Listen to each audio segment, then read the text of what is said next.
Okay, we're going to go ahead and get started. The regular meeting of Planning and Zoning Commission, City of Pearland, Monday, September 10th, 2018 at 10:16. Let the record show Troy Proddy is not present. All other members are present. Moving on to item 2, the consent agenda. We have a few items on the consent agenda. Item A, consideration possible action, approval of minutes and excused absence. Item B, consideration possible action, final plat of Pearland Place Plat 18-00104. Item C, consideration possible action, final plat of Stewart Heights at Section 18, Plat 18-00105. Item D, consideration and possible action, that was double. Preliminary plat of Stewart Heights at Section 12, Plat 18-00108. That's items A through D. Any commissioners wish to remove any item from the consent agenda? Hearing none, do I hear a motion for approval of the consent agenda? So moved. Second. I have a motion and a second. Is there any further discussion? No, I guess not. Sorry. It's going to be a late one. All those in favor signify by raising your right hand. Motion passes 6-0. Moving on to item 3, new business. Item A, consideration and possible action, replat Skyway Manor subdivision lots 12 and 13, plat 18-00112. This is a request of Josh Kester of Tritech Surveying Company, the applicant, on behalf of Home for Our Troops owner, for the approval of a replat of Skyway Manor subdivision, creating one residential lot on 2.003 acres of land located on the west side of Piper Road, about 680 feet north of Fight Road. Do I hear a motion for approval? So moved. Second. I have a motion and a second. Staff presentation. Microphone. 12 and 13 is plat number 00112.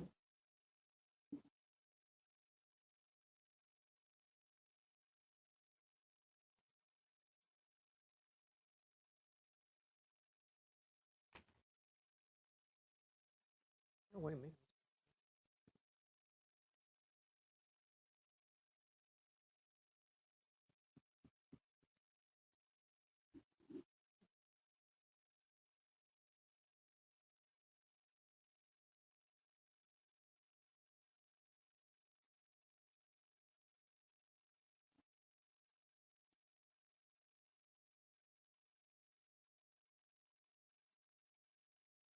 This replat of Skyway Manor subdivision lots 12 and 13 would create one single family lot.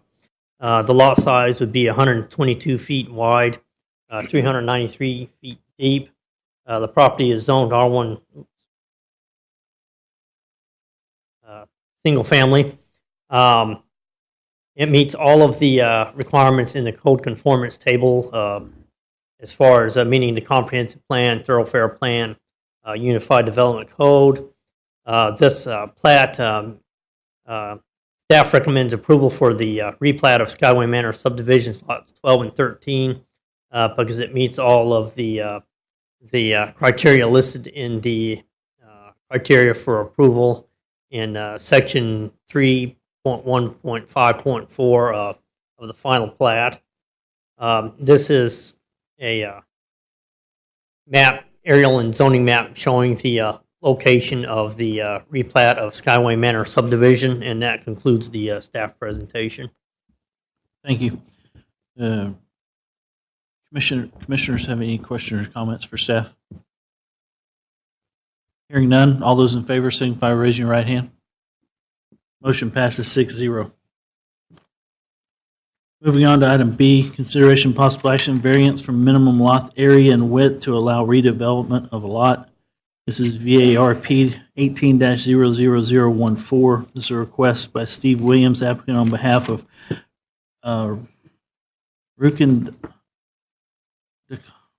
Dekek, I'm sorry, I can't. That's a new one. For approval of a variance permitted in section 2.2.5.2A41 of the Unified Development Code Ordinance number 2000T to reduce the minimum lot area from 22,500 square feet to 12,122.282 square feet, and the minimum lot width from 150 to 85.98 feet to allow for the creation of a lot within the GB General Business Zoning District. General location is 5003 Broadway. Do I hear a motion for approval? So moved. Second.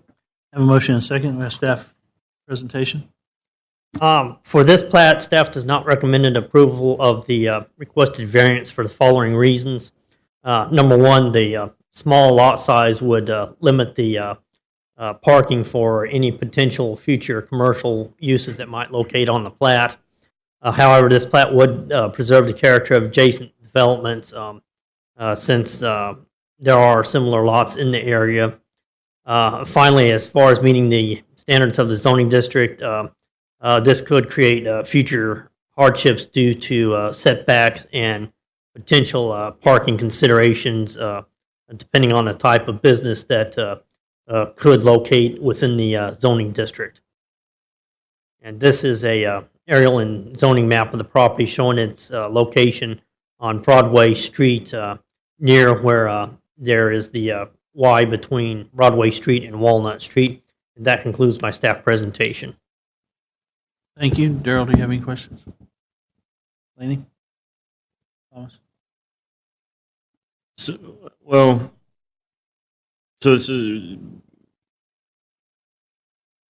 this property's undevelopable the way it is right now. That's the basic consensus. In order for that property to develop, it has a residential buffer requirement along the rear property line, and then it also faces onto Broadway, so it has corridor overlay district requirements. We've spoken with several applicants who have wanted to develop that land. Each one of them has stated that they intended to apply for a ZBA variance in order to reduce one, if not both of those buffer requirements. As it stands right now, they are looking to subdivide that into an even smaller lot to add density onto Broadway, which is why staff is not recommending the approval for this to become 2 lots instead of 1. Mr. Wicker?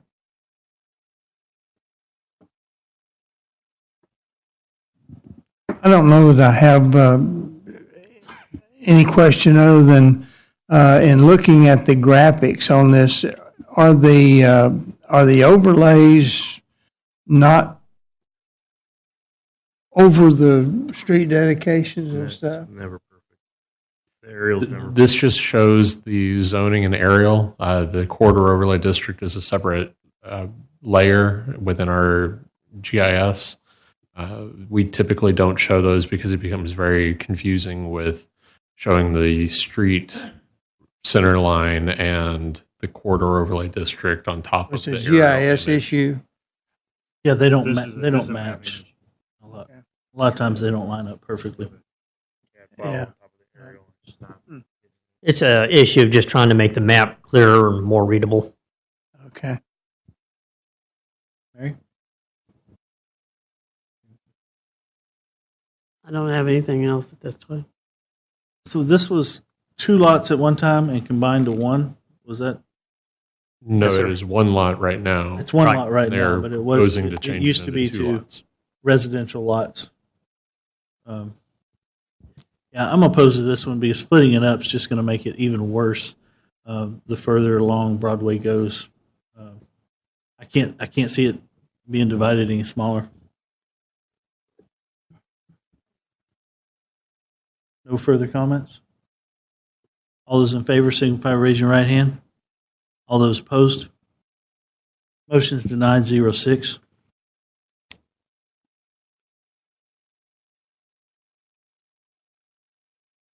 Moving on to item C, consideration and possible action, replat of Longwood Park, Section 1, replat of Lot 5, Block 7, Plat 18-00089.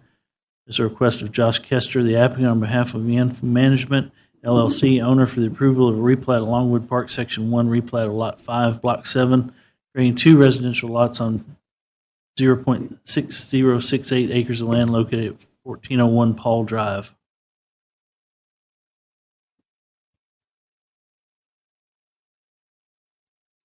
Uh, Hold on one second. So I move to approve. Second. Hold on, hold. Did staff have a comment before we take? Yes, sir. The applicant has requested that this item be postponed to the October 15th, 2018 Planning and Zoning Commission meeting.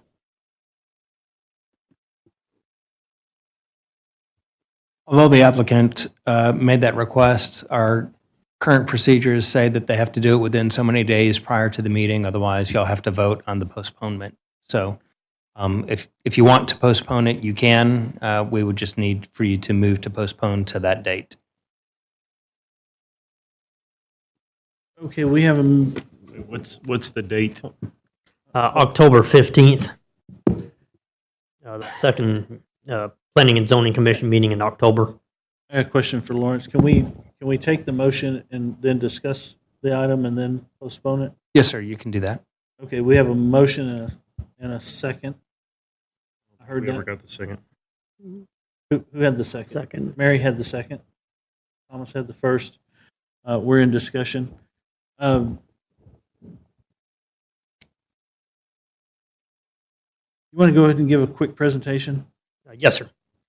This property is located at, the address is 1401 Paul Street, and I'll just skip ahead to the map to show its location. It is on a street corner. The applicant is proposing to divide a corner lot into 2 lots. Going back to the criteria for approval, this property does conform to most of the requirements of the zoning district. However, the issue we have is that there is a 50-foot wide pipeline easement that runs through the plat. As a corner lot, the property we feel works as it is currently developed. But however, when that lot is divided into half, the second lot that would be created would be, we feel, severely constricted by the presence of that 50-foot pipeline easement, which would push any development of a residence on that property even further back on that property, more than just the typical setbacks of the zoning district. And it would create future hardships for any owners of that property. And the request to postpone was for what reason? They disagree with staff's opinion. Well, this one was easy for me, and could not be further against this one. I don't see a reason to postpone because my vote's going to be a no.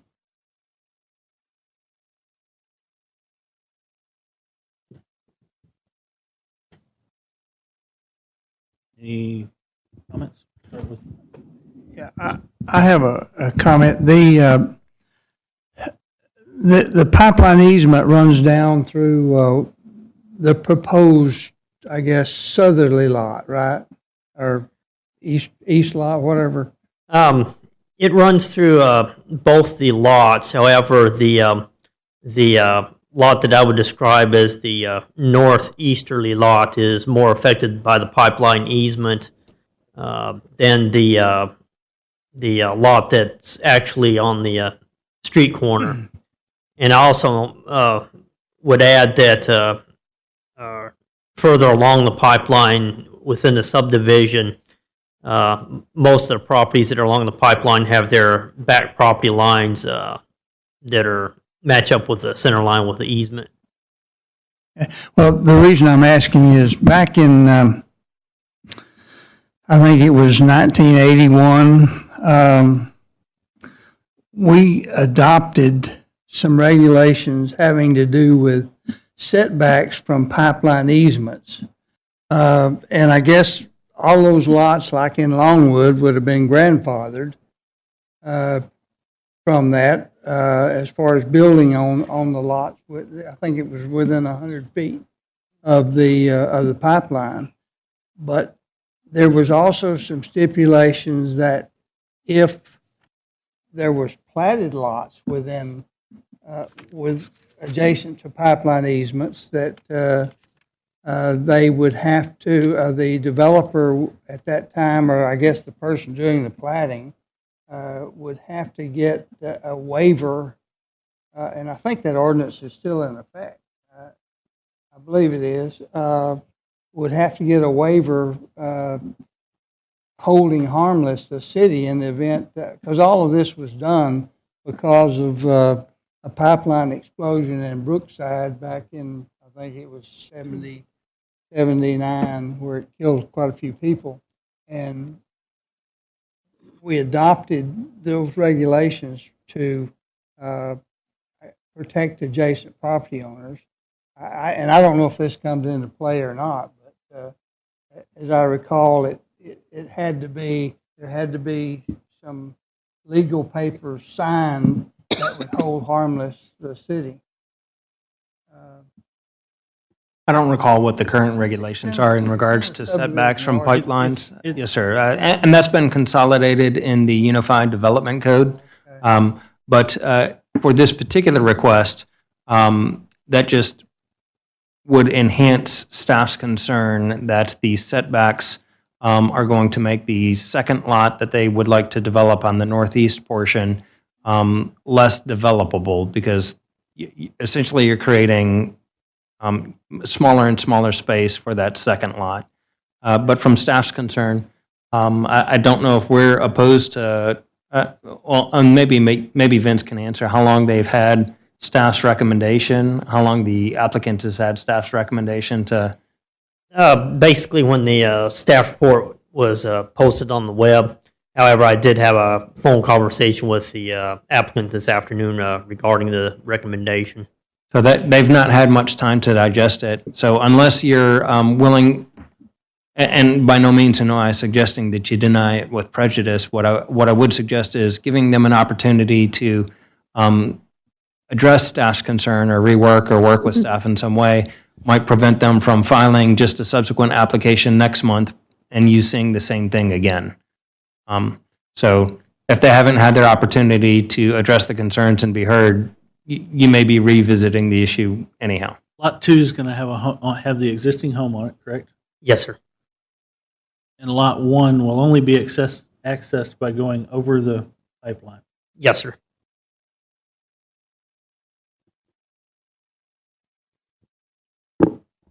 Yeah. The UDC does give us direction. It's very unclear as far as the lot lines.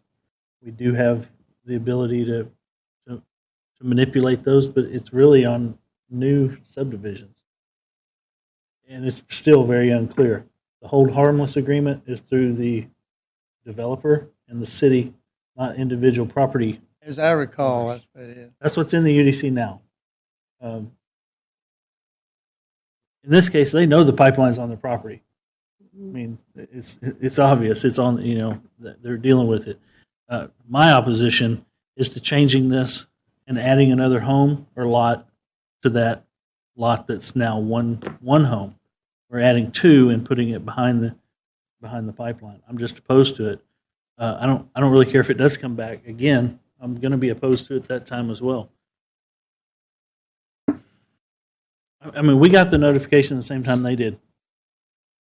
Yes, sir. I'm not going to say any more. If somebody wants to postpone it, that's up to them to make the motion, but I don't see a reason to. Darrell, you have anything to add?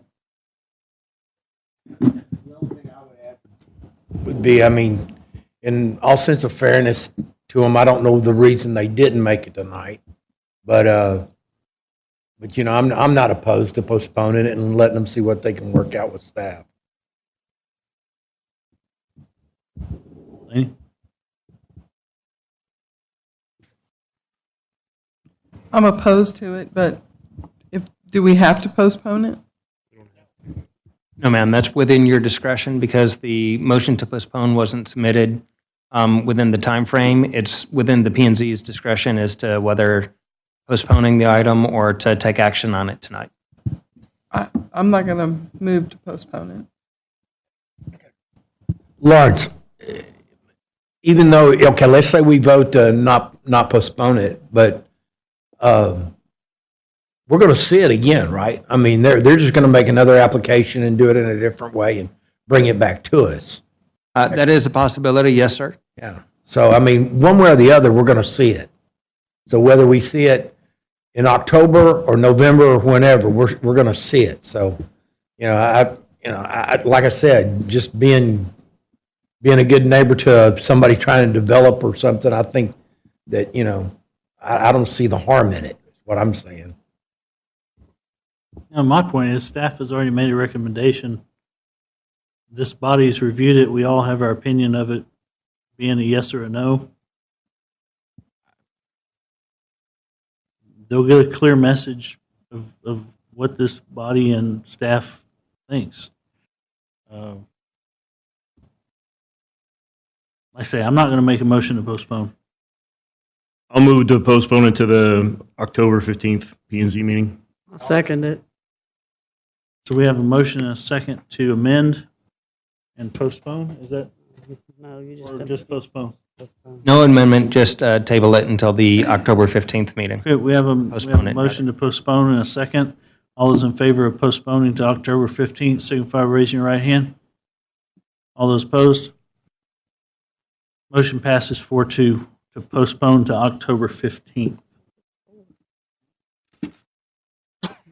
Moving on to item D, consideration possible act. It's 3-3, wasn't it? No, it wasn't. It was 4 I didn't 4-2. see that. Okay. Sorry about that. That's all right. I can't see Daryl at all. Daryl, move closer. Item D, consideration and possible action approval of 2 flag poles on one lot to allow for the development of property VARP 18-0015. I believe staff has a comment before we take a motion. Correct. Before this continues further, I would like the record to show that I am recusing myself as I have a personal relationship with one of the developers. And per my AICP ethics, I have not touched this case at all. Okay. That being said, do I hear a motion to approve? Second. I have a motion and a second. The staff presentation. This property is located on the west side of Business Center Drive, about 300 feet north of Memorial Herman Drive intersection. This request is a little bit unusual for a flag lot request because it is a proposal for a flag lot that will have 2 flags that will connect the main part of the lot to Business Center Drive. The property in question right now is zoned BP 288. Generally speaking, this property request would be in conformance with the criteria for approval. This slide shows the layout of the proposed property. It is proposing 2 flag poles that will connect the main part of the property, but the reason the staff supports this variance is largely in part because it is in a property that is currently landlocked, and creating this flag lot configuration would alleviate that burden of a landlocked lot. And also the applicant has a request in with the engineering department for a variance from the EDCM design criteria manual, but in order to get that variance, they would have to have this planning and zoning variance approved. So staff recommends approval. That concludes my presentation.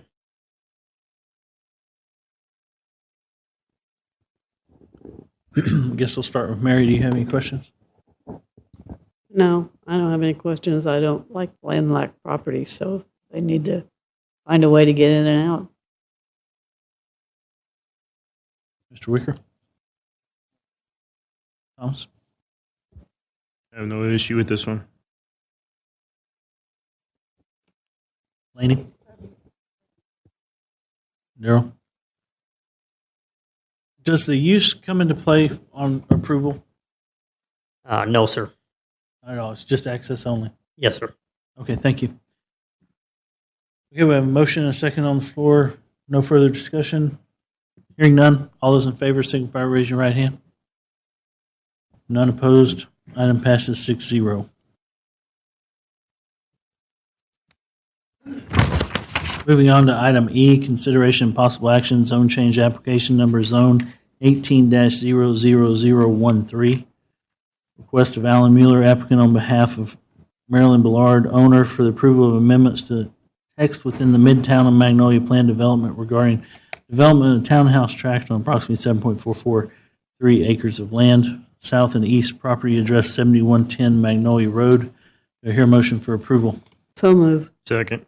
I have a motion and a second. This is an item from a previous joint public hearing with City Council. Does staff have anything to add to the presentation No further comments? heard earlier? Do any commissioners have questions for staff regarding this item? Any discussion, questions? Hearing none. All those in favor signify by raising your right hand. None opposed. Item passes 6-0. Moving on to item F, consideration possible action, zone change application number 18-00014. F was pulled. And this one was, This was the one that was pulled. From this one was JPH. pulled. So we're going to skip item F. It was pulled from the agenda.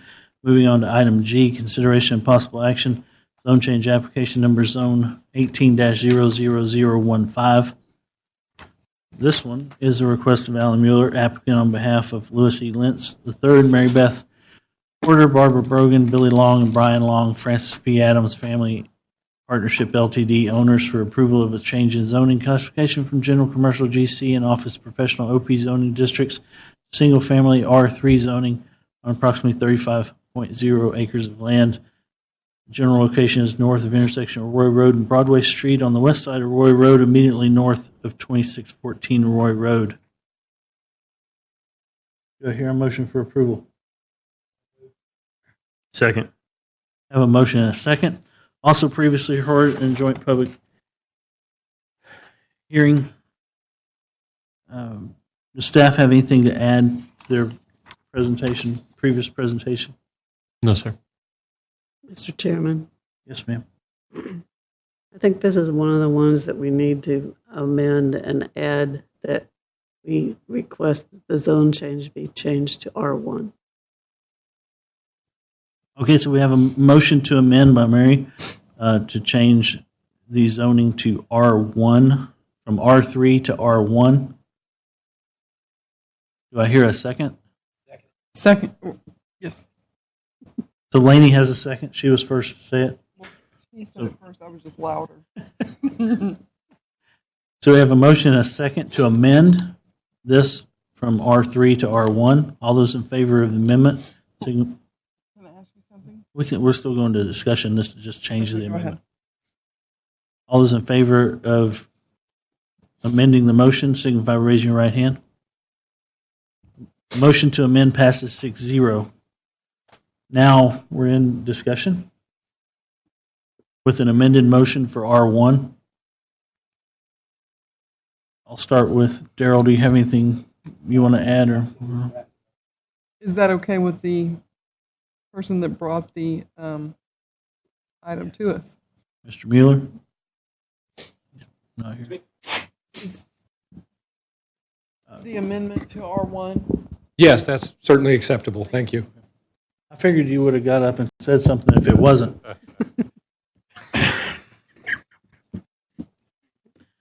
I'm also worried about, and I mentioned this to him during the break, the roads It's between Max Road and Roy Road. Max Road is a nightmare. It's a terrible, rough road. Roy Road is narrow with no light coming onto 518. And I mean, I don't know the time frame exactly of when this will be completed, but there is no which Max Road will be widened before Roy, Next road's under construction right now. and there is a light at Max, but Correct. and there's a curb though, right in the middle of the road there. No, There's there's not a intersection. traffic signal at Max, but there's a traffic signal at Old Manville. There's a traffic signal at Max. 1128. there's a- Changed it to Reed. It's Reed. Yeah.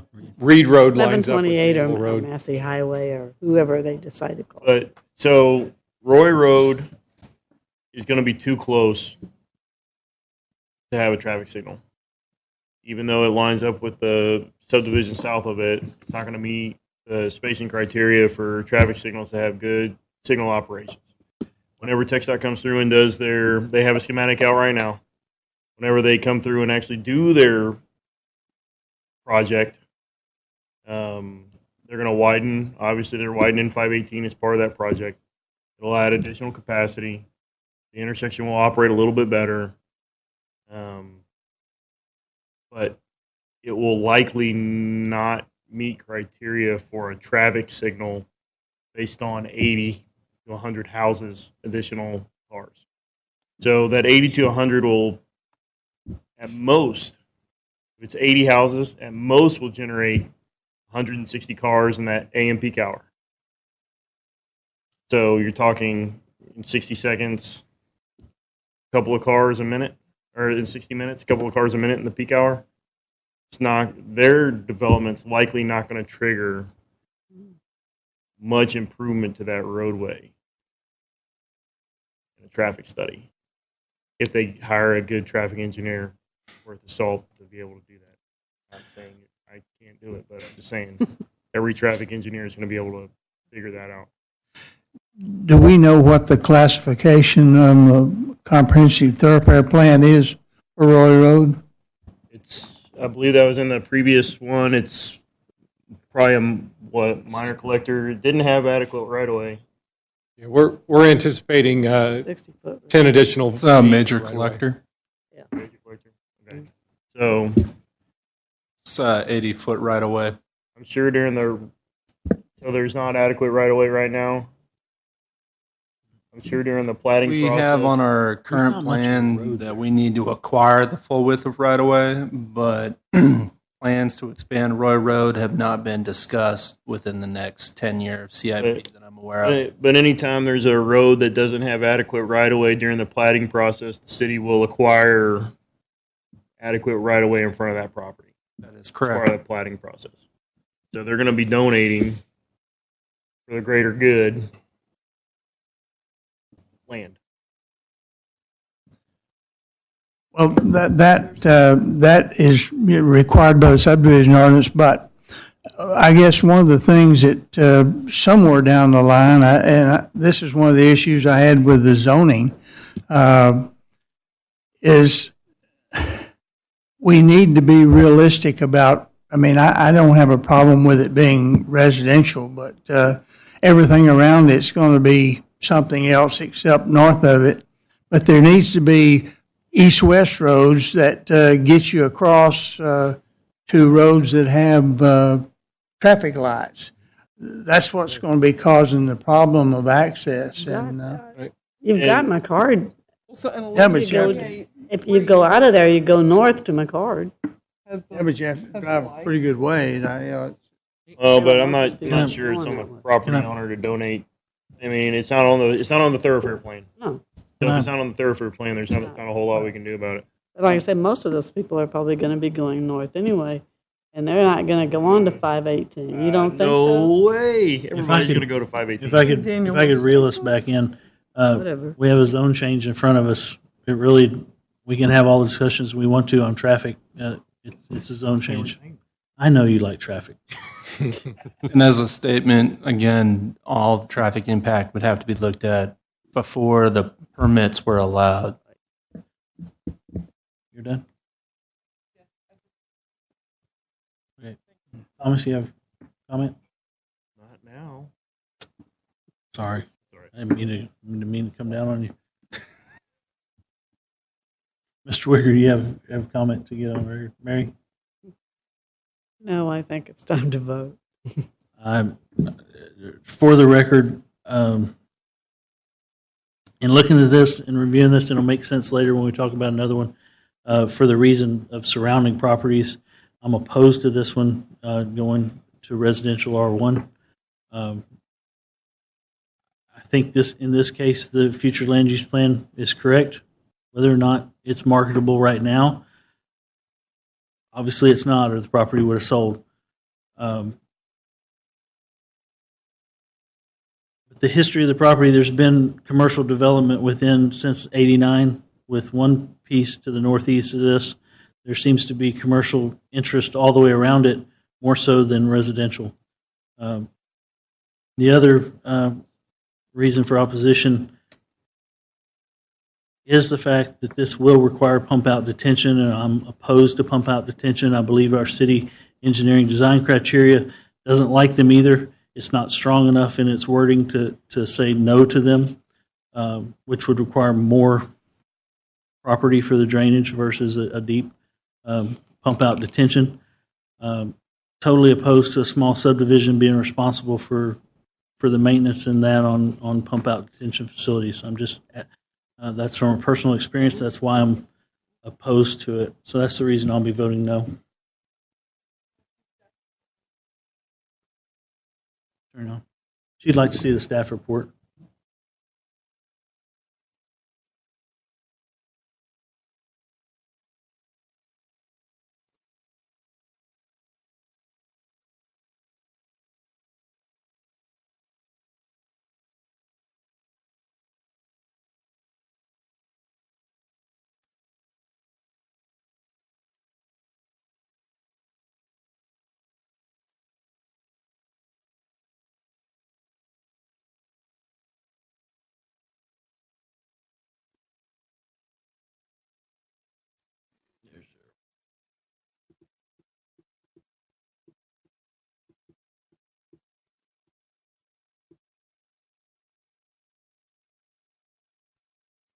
Anything further?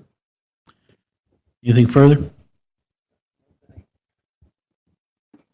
The one thing that we do need to remember that when we were discussing this earlier, they were talking about how they've had no activity on this piece of property for over 20 years. The only activity that they've had and the only request that they've had on it has all been residential. So that's the only thing that we need to take into consideration. I think that we need to look at that as far as that property owner has tried to actively sell this as commercial property for the last 20 years.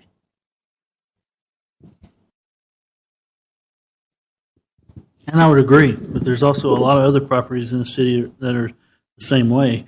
And even though some of them are and will never be residential, the future land use plan, I believe, is right in this case. I'll leave it at that. Any further comments? All those in favor signify by raising your right hand. All those opposed? Motion's denied 3-3. And just for an explanation, when there's a tie, it's always a denial. So it's just a normal thing. They asked, I heard, I don't. Okay.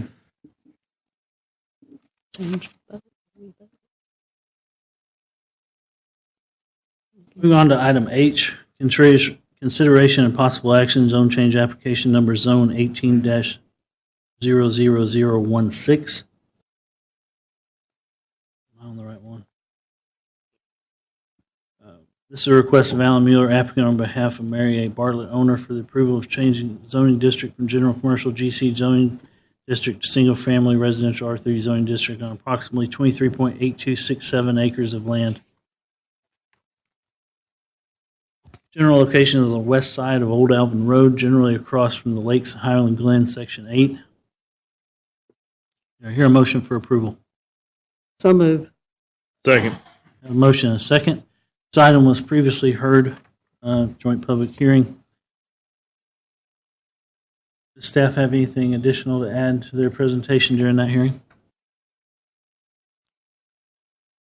No new additional information. Just remember that we were in support of R1 for this.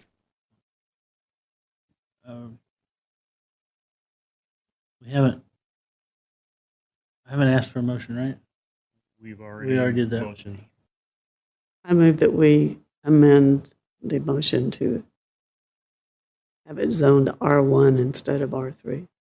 Second. I have a motion and a second to amend, changing from R3 to R1. All those in favor of amending the motion, signify by raising your right hand. Motion passes 6-0. So we have an amended motion on the table. We're in discussion. This is different. I'll start off. This is one I support. We've done other. This commission has acted on other properties on the same road. This is surrounded by residential. I support this change. The only going to R1, once we vote on it R1, then it is an R1 plat, and it could be developed straight up R1 without coming back as a cluster or a PD. I take Alan's word on it that it will come back as a cluster and do something similar to the one to the north, which I think was very successful. It has some amenities for the small group of residents that live there. It's a nice, tiny, smaller community. It seems to work real well. The homes obviously have all sold. I would really like to see this spur a bigger, maybe some of the other property owners to sell and make it even larger than one, instead of coming back later with another small subdivision, another one on top of that. Maybe this will spur the sale of those other properties. Don't know, but I do support the R1 and coming back as a cluster development. Daryl, you have anything? Laney? Thomas? Good. Wicker? Mary? So we have no further comments from commissioners. All those in favor signify by raising your right hand. All those opposed, hearing none, item passes 6-0.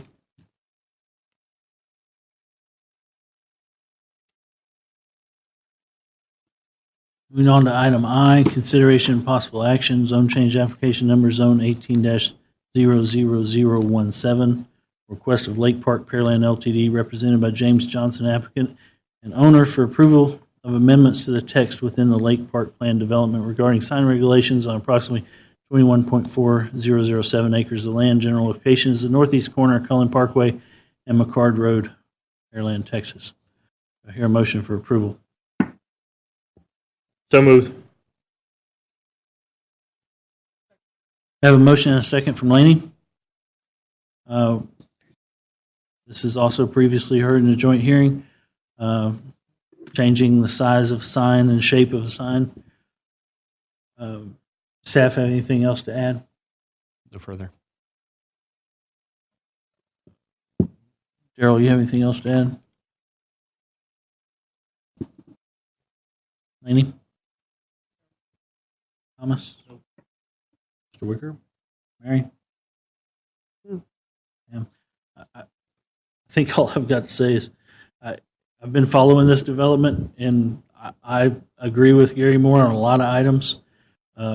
We denied one set of designs for that as P&Z, and it came back, and we put different stipulations on facade and what the apartments were to look like. We talked about platting them each as condos or something, that they're basically apartments.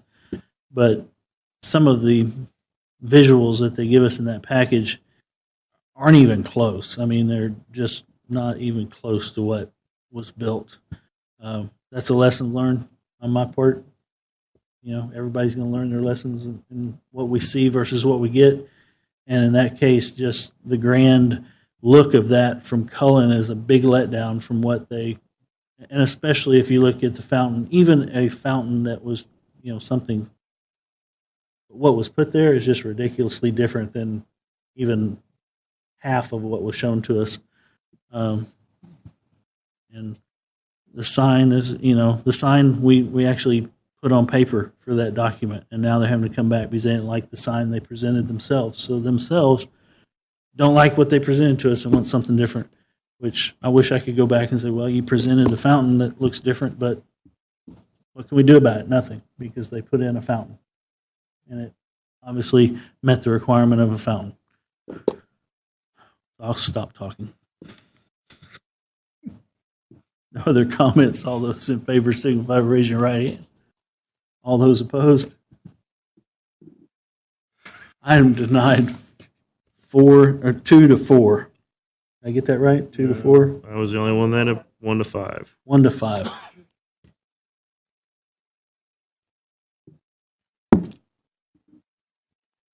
Okay. Item 4, we have some discussion items. What are we doing on time? It's 11:02. Item 1, the 2015 Comprehensive Plan White Paper. You missed one. Oh, sorry. Okay. Item J. Zone change. Consider possible action zone change application number zone 18-00009. This is a request of the City of Pearland for a proposed amendment to section 4.1.3.2 of the UDC regarding improvements required upon expansion and related planning triggers. Do I hear a motion for approval? I have a motion and a second. Before we get into staff presentation, we have one speaker card. John Posh, 5422 Olympia Fields, Houston, 77069. Thank you. I wanted to thank everybody for not skipping item J.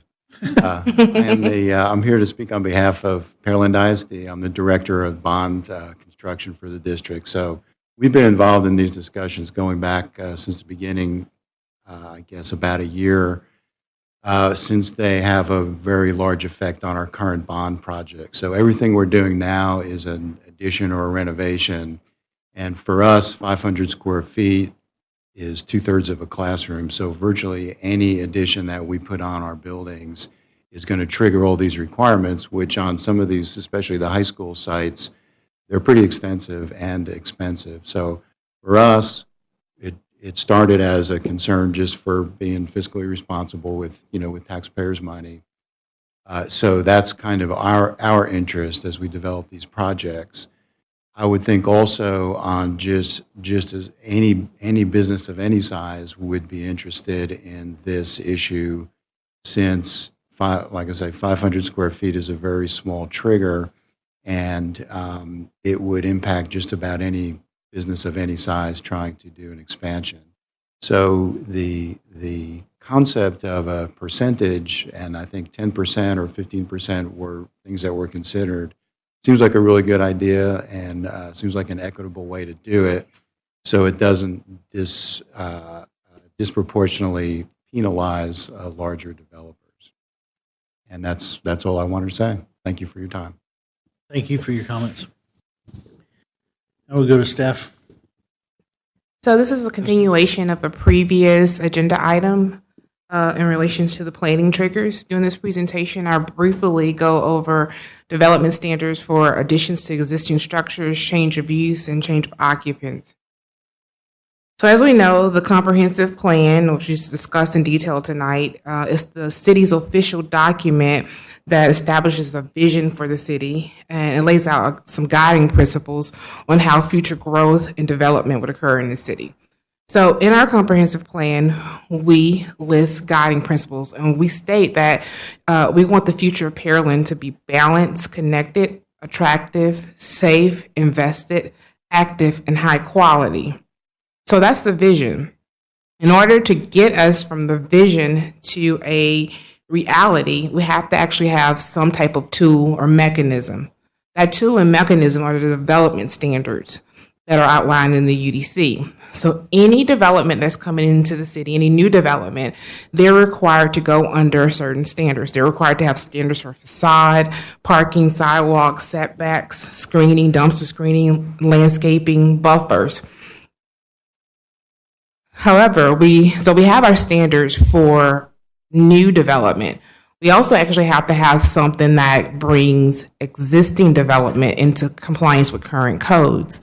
More specifically, non-conforming existing development. Those are developments that were once met code, but currently, due to the changing of the code, that they currently are not in compliance with current codes. So the only mechanism we have to address these type properties is through some type of development improvement, through expansion, change of use, or change of occupant. Historically, the city of Pearland decided to put some type of threshold in place, so meaning that these non-conforming existing developments wouldn't have to actually meet standards all at one time. So they gave them a threshold. Previously, the threshold was 1,000 square feet, but in 2007, 1,000 square feet changed to 500 square feet, which is our current threshold today. So at one point, the standards were a little bit more relaxed and became a little bit more restrictive over time. We looked at what other cities are doing. First, we looked at cities in Texas, throughout the state of Texas, and we also looked at cities that are in our 2016 benchmark. For the most part, Pearland is doing a lot better than some of the other cities at 500 square feet because they don't actually have any thresholds in place. They require the development or expansions to actually meet the code. So without a 10% or any type of leeway. But City of Arlington had a 10% expansion threshold. Fresco actually had a 10% threshold. And it looks like Austin had a one-time expansion waiver. And then some cities outside of the state of Texas, like Harry, North Carolina, and Duluth, Kansas, had thresholds. So these next couple slides will go through the current versus the proposed requirements. So this first slide looks at the expansions that are greater than the UDC threshold. So currently, any expansion of a building that's over 500 feet requires full UDC compliance. We're proposing a cumulative expansion of more than 10% of the existing square footage will require full compliance. And this is a lifetime cumulative expansion, meaning if you come in today at 4%, you still have 6% left, but you have a maximum total of 10% for a lifetime. The second one looks at when the expansion is less than the UDC trigger. So currently, any expansion that's less than 500 square feet will require a compliance for facade, parking, dumpster screening, fencing, setbacks, and buffers. We're proposing a cumulative expansion of less than 10% of the total existing square footage will require UDC compliance for facade, setbacks, and buffers. The next one looks at expansion of paved areas of parking. Currently, anything over 500, any paved areas or parking that's over 500 square feet requires UDC compliance. We're proposing it to be any paved areas or parking over 3,000 square foot. This is roughly 10 parking spaces. And if the helipad that came in at 1,500 square feet, they actually wouldn't today, if we were changing these standards, wouldn't trigger UDC compliance. Currently, our change of use requirements, we require verification of previously required UDC compliance for facade, landscaping, and any addition to the new use parking. What we're proposing, a change of use, will require verification of previously required UDC compliance for facade, dumpster screening, landscaping, buffers, and any additions to the parking requirements. In regards to change of occupant, a current change of occupant requires verification of previously required UDC compliance for facade. For the proposed, we're proposing no requirements under a change of occupant because that's basically a tenant that's actually changing. So this table just kind of wraps up what I said in a nutshell, and it kind of puts it neatly in a confined table, but it's all of the requirements that I actually just went over. So I have some examples. This example is Raleigh Road. It's located in our Little Kirby area. We've actually made a lot of improvements in that area.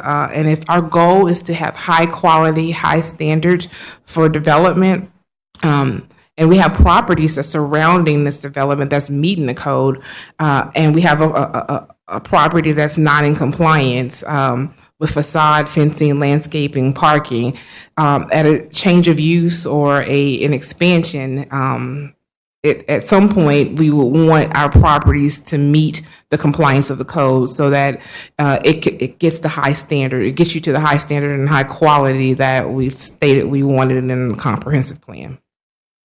Here's another example that's on Rice Road and Main Street. This property is non-compliance again with facade, screening, fencing, landscaping, and parking. Here's another. It's a multi-tenant building on Broadway, one of our main thoroughfares. It's not in compliance with landscaping, and it still has the fuel station islands actually still in the front parking lot. This property has not been a gas station for quite some time. It's changed use several times.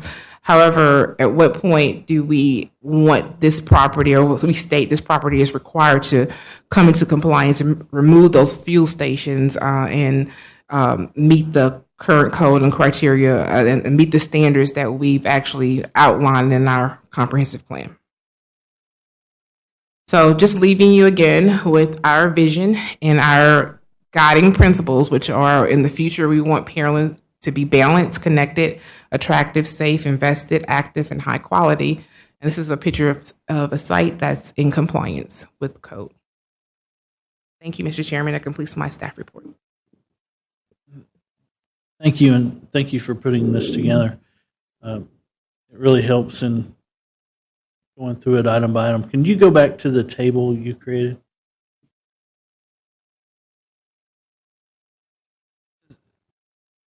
So actually go, I guess, to the next slide with the photo of, yeah, this one's a good one. We have a lot of buildings in Pearland that look just like this. These are the ones I struggle with. Commercial buildings that were designed for obviously more of an industrial use, more of a shop, weld shop, something like that. I have a real problem with our UDC coming in and saying, well, if somebody else comes and buys this to make another welding shop or that out of this building, that you have to conform to the entire UDC. Some of it, yes, but facade in a building like this, I have a real issue with that because sometimes I would think that you would have to add structure to the building to be able to do that. Foundation for brick or that, where the building was never designed to have that on there. I think we did this to a fire station in one of the city buildings that was like this and put a facade on it that really didn't hold up well. And it really looked better as a red metallic building, in my mind. But going to the convenience store with all the junk in it, I kind of see a reason there that some of those items need to be cleaned up when we change tenants. Change use, definitely, but change tenants. In that case, it may help those properties. But this one's no different. You look at the larger commercial building, how much money it's going to take that tenant. He's going to go somewhere else, and the building's going to sit there. And that's what we're seeing all over the city. That's what we're seeing all these places that have these little metal buildings, and sometimes they're in really good shape. They could be painted. Now that might be something, we look at changing in the UDC. But to say this has to come in total compliance with facade, which is going to put brick on it or stone or something up to a certain point on one or two sides or wherever the UDC is for this. Now fencing, a chain link fence in an industrial area, I have no problems with that. And I've heard lots of comments lately that that's one of the things we need to get rid of in the UDC is the expensive fencing requirements when a chain link fence fits the purpose. We saw that on Roy not Roy, Max Road. Maybe it was Roy. I'm got my Max's and Roy's mixed up tonight.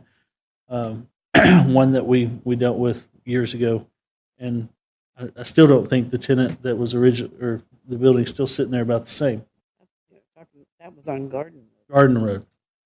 And there's a bunch of these on Garden Road, you know, that look similar to this. On Garden than there are on So going back to the table, go back there and then I'll be quiet. Change of occupant. We had a we had a yes on that, and now it's a no. Yes, we had a facade. And we've changed the facade to no. To a no. Mhm. Okay, I agree with that one. Change of use, definitely a yes. In my opinion, the overall expansion of the paved area, I would like to see that at 5,000 square feet. And the cumulative expansion of the building to be 15%.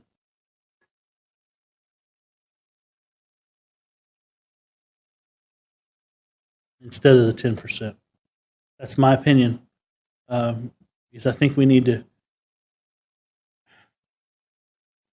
help this along a little, because we have a lot of these properties where maybe we could get some of these properties used again without having to trigger these very expensive changes.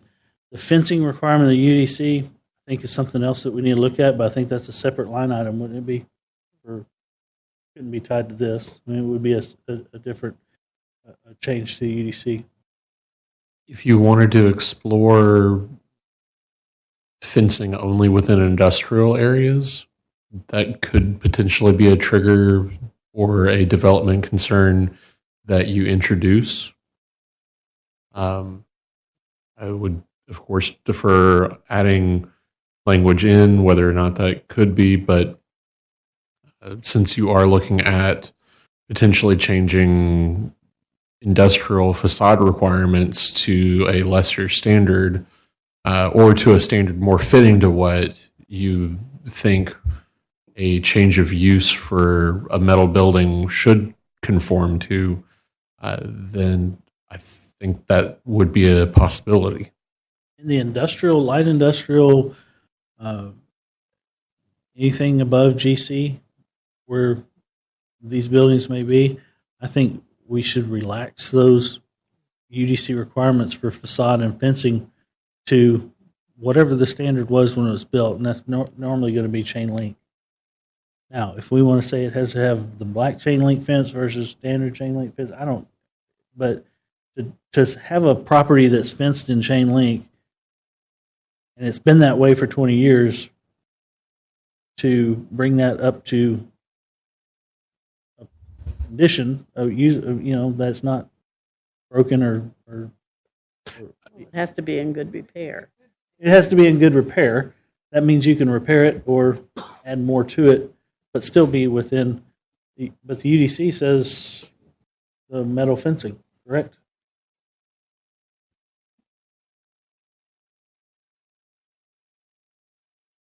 Chain link would it really depends on where the site is, Yeah. because corridor overlay district, which is where a lot of the properties face out onto, has a higher standard. So light industrial, that's off of a non-major corridor. Yes, you could do chain link on. So I guess my point in general is we can't be so strict that the property sits. We have to relax this a little bit in a good So way, you still want to maintain a high quality. but we still want it in good repair. We still want it, painted and not rusted. So I would much rather sandblast and paint a metal building than have to put a facade on it that is going to cost me twice as much as building a new building.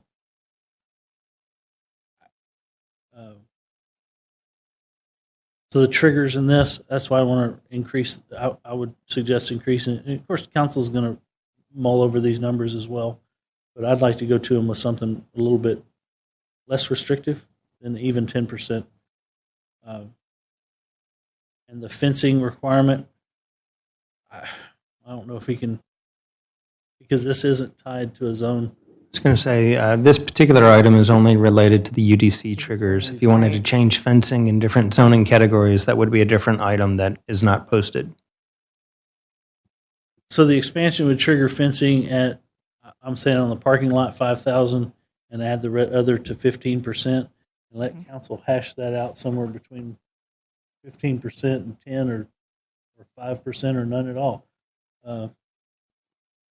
There's a big outcry for this among developers, among people in our community that do business, putting new tenants in these buildings and building them out. I've had a builder come to me and say, hey, we can't use this property over here because the UDC requirements are so great.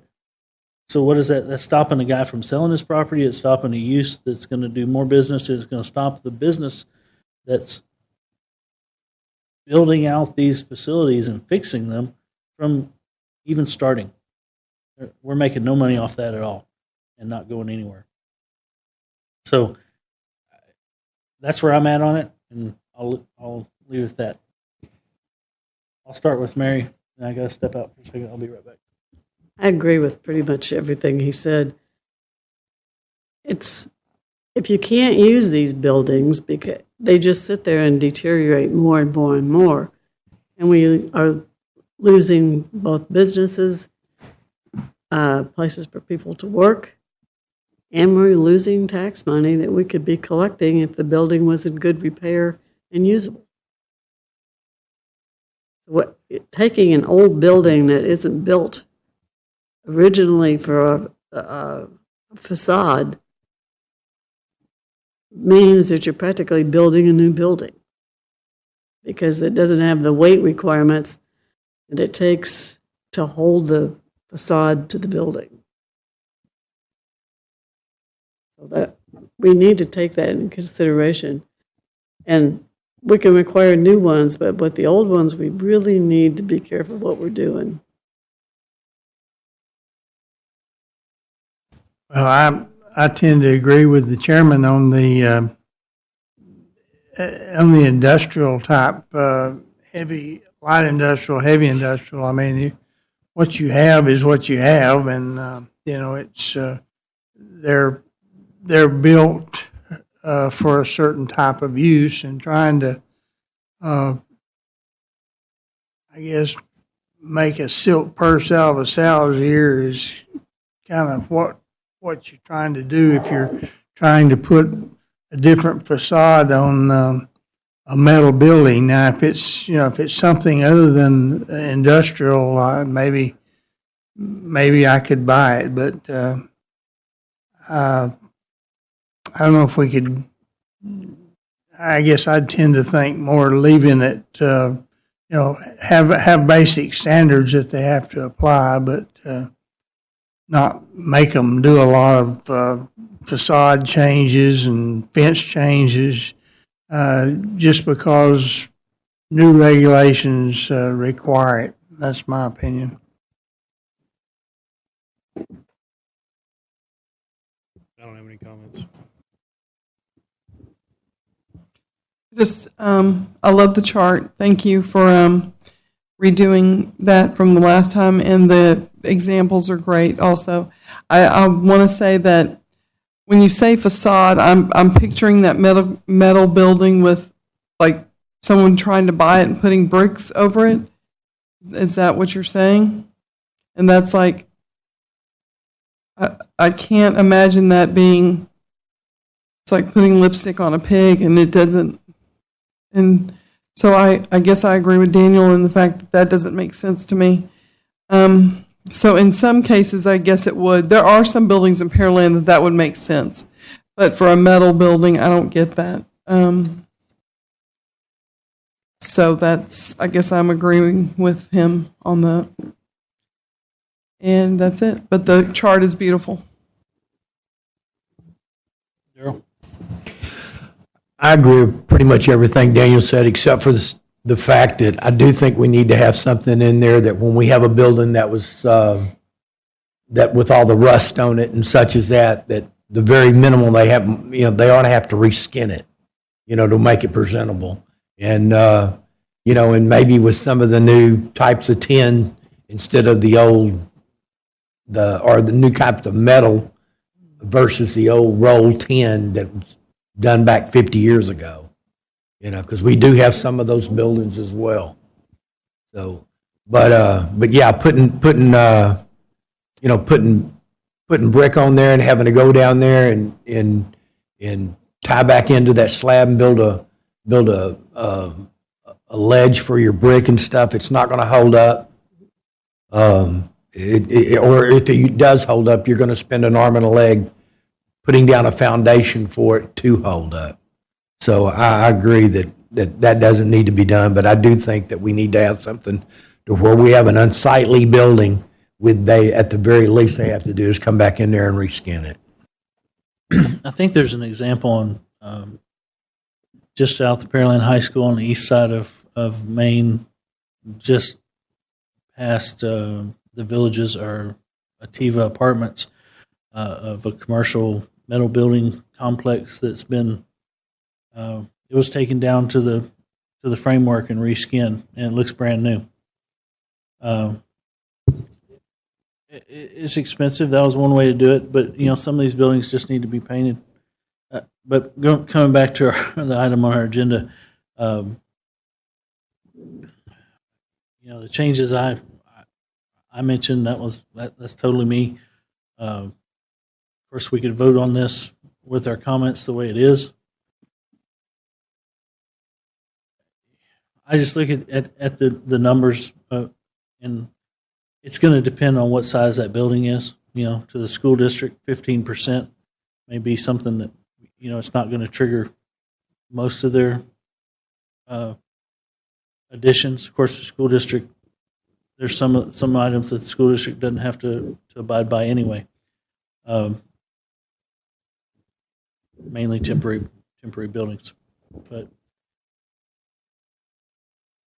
in this case, what we had was way too restrictive.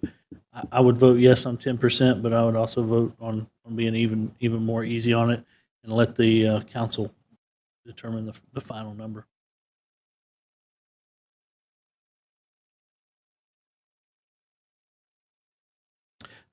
They could all affect the school district on because they have such a large property, a large building. The small amount would trigger and then they have to go through a special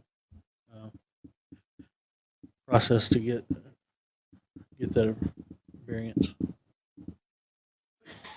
But it applies to any large business. Take a restaurant or anything.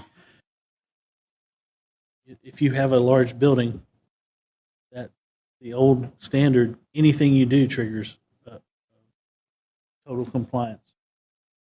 Some of the restaurants on the east side would trigger total compliance at UDC. Probably go up at midnight. I don't know the details on that. So to help us get through item J,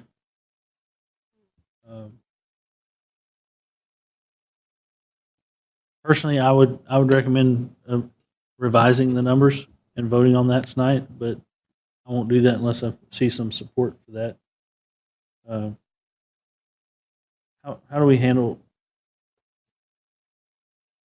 this? Is an up or down vote, or with changes? What do we need to do tonight? I'm not sure how to answer that. I think I'm staff good. has a recommendation on what the proposed UDC trigger should be changed to. If you're not fond of staff's recommendation, I recommend that somebody make a motion to amend, being specific which sections they want to amend and what that language should be. And then with that vote, your recommendation will go to City Council accordingly.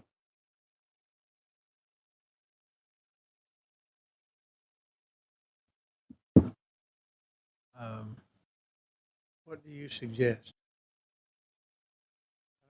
I'm new. The parking area over 3,000 feet. What was that? Didn't you suggest 5? I suggested 5. Okay.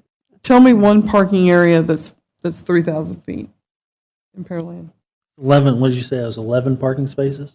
It's roughly 10. Roughly 10. 3,000 square feet is roughly 10 spaces. They're probably all the school. There's a property that came through that we, similar type, putting in repurposing a metal building. They had to add like 3 or 4 parking spaces. It wasn't a huge amount. So they wouldn't have had to go through and do this. But every, type of development, if they're going to redo it, will have to meet their new parking standard. X business has 15 spots and they want to add 10 more spots. Previous, at what expansion level they would trigger full compliance to the UDC. Right. And say if it's an older building, how fair is that? You want a little more parking to make your business better, and then you have to end up doing facade changes and dumpster screening and all That's that. different. That's ridiculous. That's a little over the top. Yeah.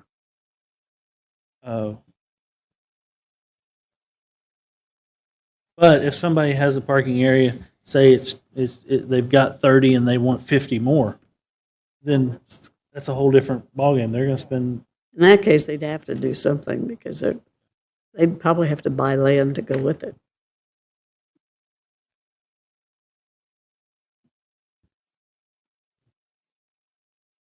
If you want to just change the numbers,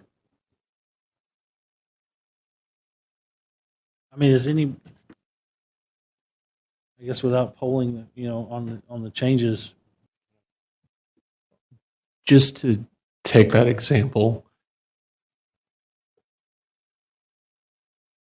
adding the 5,000 square foot of paved parking wouldn't automatically make the facade kick in because you're not making any changes to the building.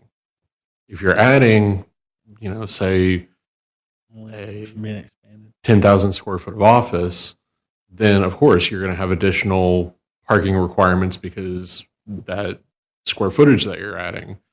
That's right. but that Number one, which is up there, says only for the portion of the building being expanded.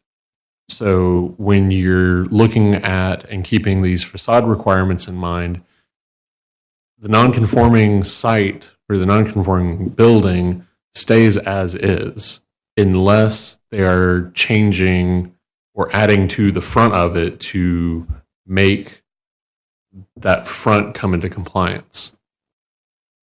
If all the addition is in the back or not facing some roadway that causes facade compliance, then it has a totally different section of facade of building facade material compliance rules that it applies to. So just keep that in mind, that just because you add a parking doesn't mean you have to go tear down your building to comply with those new rules. Parking is not married to the facade.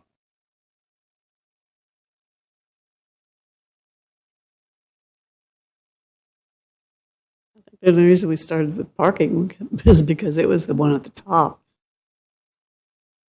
If we went through and changed all the numbers that Daniel suggested, like the 3,000 to 5,000, the 10% to 15, in both the next two sections, and I guess is that the only two changes? Those are the only two changes. Could we make a motion to just change those? Yes.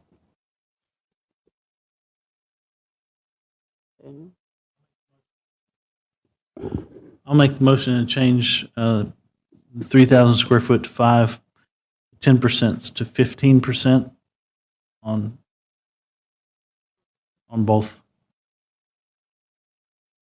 Do I hear a second? I'll second. All those in favor, signify by raising your right hand. Motion to change those. All opposed? So we had one in opposition, 5 to 1 to change those for the recommendations. And I'm opposing because council's going to end up making the final decision on what the numbers are. And I agree. But I think in saying that, we're sending a motion that we want it relaxed a little more. So do we need further discussion on this? So we have a revised recommendation from staff on the table. All those in favor signify by raising your right hand. Motion passes 6-0.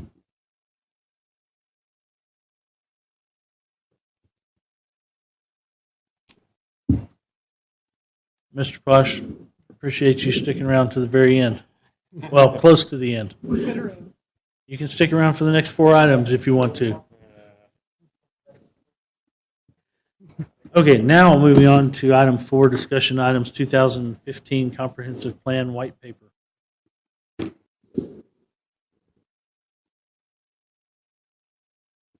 So the white paper is actually, this is just, I wanted to introduce it to you guys tonight, give you an opportunity to review it and send comments back. But this is just an overview of what implementation strategies that were outlined in the 2015 comprehensive plan. So the white paper is actually broken up into the first portion, the introduction portion. It looks at demographics. So it takes the demographics that are current and it puts it against the demographics that were outlined in the comp plan. And then the sections there's 7 sections in the comp plan. It goes through, the white paper goes through what the strategies and the goals that were set for each of those sections, and it tells you where we are with those particular items, and then it ends with implementation. So the goal and intent of this was just to introduce you to the commission, the P&Z commission, and allow you guys the opportunity to come back. So it'll come back at the next meeting for action. And so the slides that were in here, these are for the next discussion item. So it's kind of a continuation. I actually pulled the future land use, since the future land use plan map is actually part of the comp plan, it's actually section 7. We're proposing some changes and some cleanup to that text. And I just wanted to kind of just quickly go over the 5 items that we're proposing change to. But this is also part of the comprehensive plan white paper. So the first item is at the corner of Cullen and McCard. We're proposing going from the major node to a minor node. We also, to the left, there's a blue item that's public, semi-public. That is a lift station. So we're going to just label it correctly on the future land use map. And then in that area where it's business commercial, we're proposing just to kind of extend that medium density, medium residential district because we don't actually foresee business commercial coming in that area. If you look at the zoning of the area now, it's zone residential. So, it's in line with we just want to make the zoning in line, well, the future land use map in line with the current zoning. Is there a big pipeline cutting through that area? Is there a pipeline? It's all cleared through there. I don't know. the city Can't did a remember. water line, or they did a project along. I mean, it's too. okay. Yeah. Big cut for a water line, though. Anyway. Well, yeah, but they're also going to widen the road, so part of that maybe. Would you like me to pull the GIS map? No, that's okay. Okay, That's the first one. we're good. I think we're good. The second one is at the corner of Magnolia and Veterans. We're proposing to change the mobile home park to, right now it's zoned townhouse, TH. So we're proposing to change that to medium density. And actually, we're also proposing to limit the node down just to the light industrial portion. there's a change to the property along the front of Pearland Farms. I'm sorry, what did you say? They moved general commercial out Yes. from in front of Pearland Farms to see how the yellow moved up to Magnolia. Right. What was the reasoning there? So we're just extending that area. Right now, it is zone general, commercial, but it is we're limited. It's a neighborhood area. Could potentially be neighborhood service in that area, but currently, I mean, if you guys feel that we shouldn't have moved it, we can adjust it. The properties, I just happen to know about these two because they're in front of my neighborhood. They're zone GC, and there's probably an expired plat for So a what we're business going park on to, that the property. intent of this is to present the land use changes to you, but we're going to actually have to come back and do a citywide zone change to match some of this. So first, we're presenting the land use map. You guys are the governing body of the future land use plan map, but a zone change has to actually go before council, and we have to actually do a different process with that one. But the intent is, for the most part, most of these will be coming with proposed zone changes to So clear that up would some be of to that. convert that property to residential. Yes. How big So is it? in this case, they're 8 acres each. It doesn't make sense to It make. doesn't make sense. In this case, I have my opinion, and like I say, I need to probably recuse myself from this one because it is my subdivision, and I am on the HOA board. But they'll have their opinion of that changing zone if that comes about. Seems, I don't see how you could, I mean, I know that you could develop 8-acre tracts, but I can't really see anybody going in there and doing it. Again, in that case, it's been sitting there with a plat, Well, yeah, but nobody's done that either. and in 20 years it hasn't sold, so it needs to be True. something else.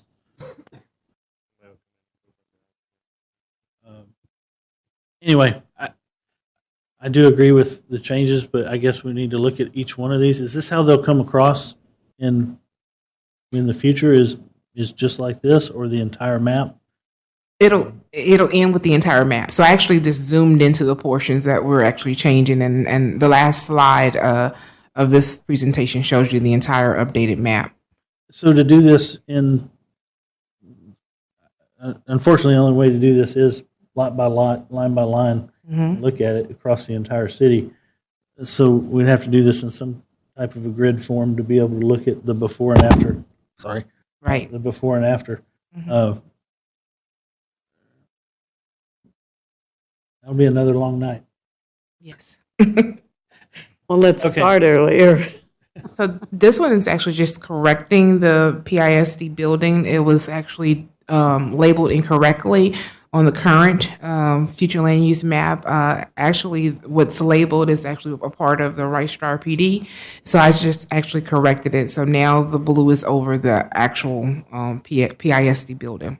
I guess what would be good later when we review these is knowing where we made corrections and where you made changes, Okay. or where we moved lines. Sure. If there's a way of communicating that to us so that we can review them, maybe in sections, larger blocks, where you can relay to us what was changed. And tell me again, how would we would have to go for zone changes, like For zone change, for zone, across the city?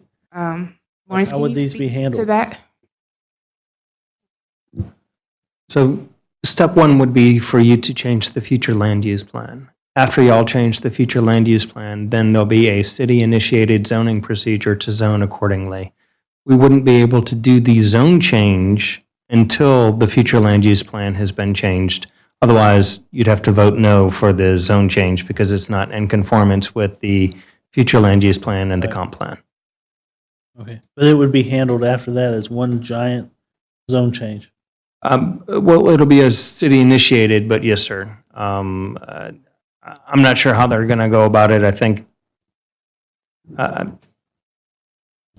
have to look and see how we've historically done city initiated zone changes in the past for such an item. But I think we've amended the notice provisions and then we've taken it on as a map amendment, talking about each of the zones and doing it all as one action in the past. What are the notification?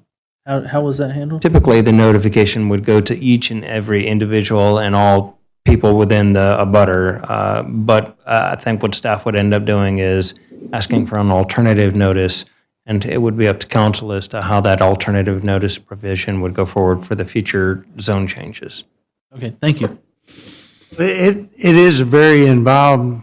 I've been through it several times, and there are notifications that you have to go through with every piece of affected property, and if you're making a drastic change in the overall future plan or comprehensive plan, it involves, it's very, very complicated. But The next proposed change, if you guys remember, we had a catering company that came in and wanted to do a portion of their property. They had split zoning. This actually corrects the future land use map so that there's no split uses between a property. So it brings back that use of, on the future land use map is zone industrial, but on the zoning map is zone residential and commercial. So what we're doing is we're proposing to bring back that residential, low density residential all the way back to the creek. So it's won't no this longer make their property now out of compliance? No, it'll make Because I thought that their property, they wanted to have the catering business on the commercial side. They just wanted because eventually McCarter is going to cut through and is going to allow them to do it. But now their property future land use would be out of compliance. So the future land use for that property is actually industrial right now. Right. Correct. That was one of the reasons why we That's were why they bought against it. the rezoning. One of the future land would change it all to low density residential. This. Right. So their house would be in conformance. But the back end of their property where they're building their business, Correct. This doesn't change the zoning classification, it's in the future. Yeah. but it would affect future zone changes. Correct. Okay. So it's the change in the rudder for the guiding principle. It was just the driveway. Okay. And this is the last one. Is at the corner of Manville Road and Magnolia. It's changing that major node from a full major circle to a 3/4 minor node. It's kind of taking that commercial development away from the residential area. And instead of having a major node, it goes down to a minor node. So like maybe more of a neighborhood service type use as opposed to a commercial use. So the property on the west side of 1128, north and south of Magnolia Road, what is that current zoning? What is the use currently? Can't read it. North and south of Magnolia. North and south of Magnolia, west of 1128 there. Right. Here? Down. To the left. That property there. To the left. On the other side. General business, if I recall correctly. General business. It is late at night, but I think it's general business. Well, I know it's not shown on the map either side, so it's probably further left. Yeah, the office professional is north of Magnolia, headed further west. Okay. And Actually, that's just the overview of the actual proposed revised future land use map. So once again, this is just to introduce this to you guys. Definitely looking for feedback, and it'll come before you at another date for action.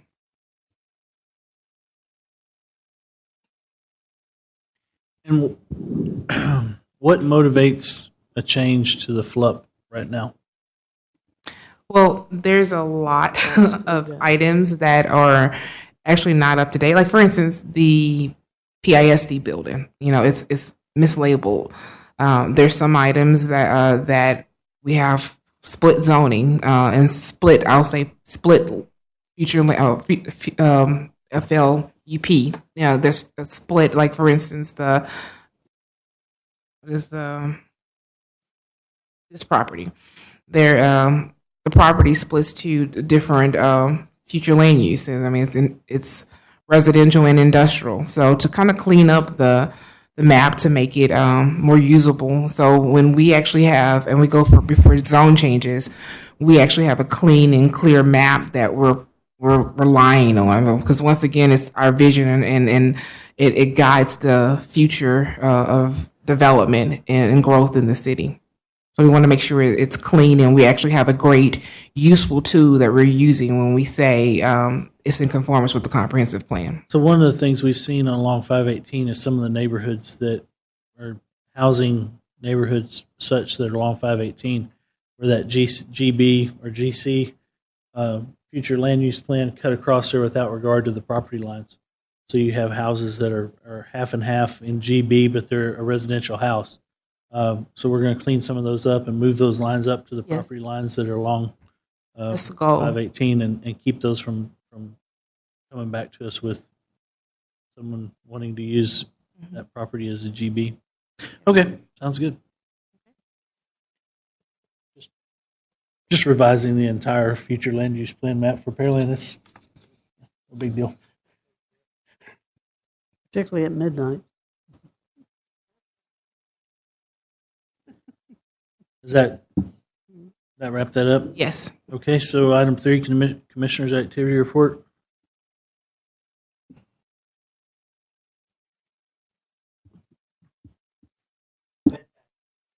Okay, we have 7 minutes before it's tomorrow.